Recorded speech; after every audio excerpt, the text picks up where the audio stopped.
Kaixo, gu Elgoibar BHIko laugarren mailako biologia eta geologiako ikaslea gara, eta bideo honen bidez ebakidura ertzak azalduko dizkizuegu.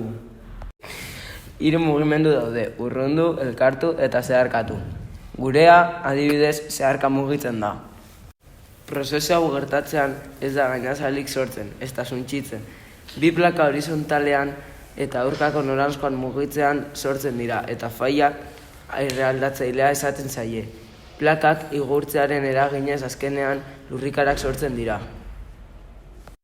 Ikusten duzuen bezala, lurrikararen ondorioak kaltegarriak izan daitezke gure ingurumenean.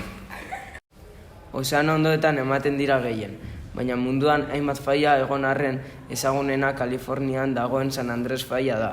Hauxe izan da guztia.